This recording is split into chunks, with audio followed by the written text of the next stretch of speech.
It was approximately 12:15 when I entered the Johnson County Community Health Clinic. I was there for an appointment I had set up weeks ago, just a routine checkup. It wasn't a new place for me, I had been there a couple times before. However, the place had an old nostalgic feel to it, as if it were a location from my childhood or something, and I could never pinpoint exactly what this feeling was or where it came from. As I walked in, an overwhelming feeling of deja vu swept over me. The hum of the flickering fluorescent lights, the white tile flooring, the muted beige paint that colored the walls. I noticed that there was a TV mounted in the corner, a smaller flat screen that was playing a short PowerPoint slideshow and loop of ads and events that were being held by the clinic. I passed the empty waiting area, a small area of the main room with magazines, children's playthings, and blue cushioned chairs, and approached the woman at the front desk. She was sitting in her bluish-grey office chair, looking at a spreadsheet on the same Windows XP desktop they've had since 2008. There was a sign-in sheet on the counter in front of me. "I have an appointment with Dr. Pebbins?" I asked. "What time?" "12:30, I replied. She began typing something into her keyboard. "Ah, yes," she responded. "Gary Johnston? Mm-hmm. Yeah, I'll tell the doctor. Please fill this out." She handed me a clipboard which held a simple fill-out form. I walked back to the waiting area, took a seat, and began to fill out the form. I was about halfway done with filling in my information when I slumped back in my chair. I hadn't gotten much sleep the night prior, and I was exhausted. As I slumped back, I noticed something very peculiar. My head never hit the wall. In fact, it felt like it went in. I got up, quite frightened, and looked at the wall.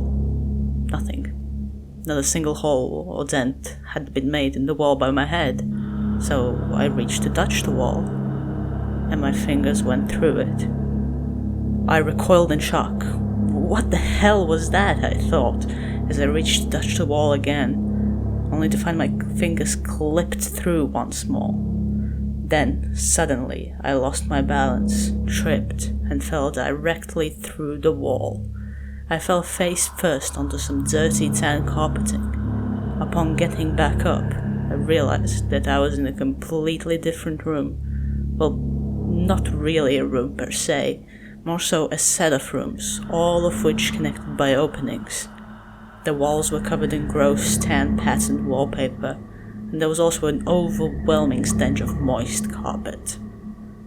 I turned back around and tried to put my hand back through the wall, and it wouldn't go through. "Okay, what the fuck?" I muttered.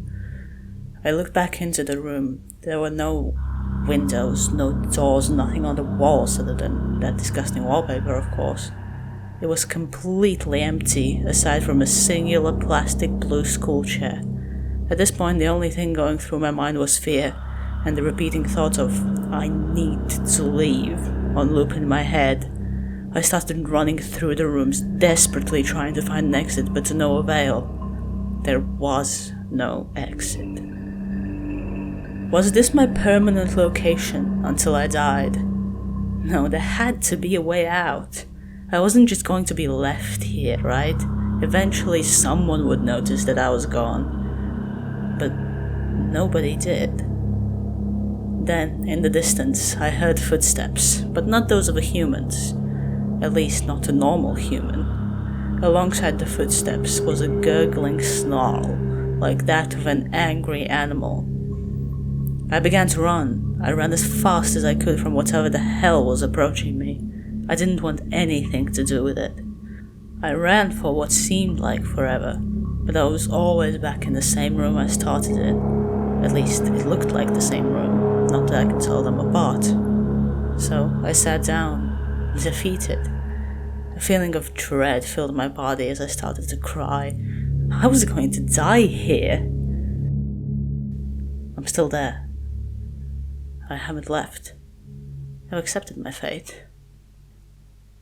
In fact, I can actually hear footsteps. I wonder who that is.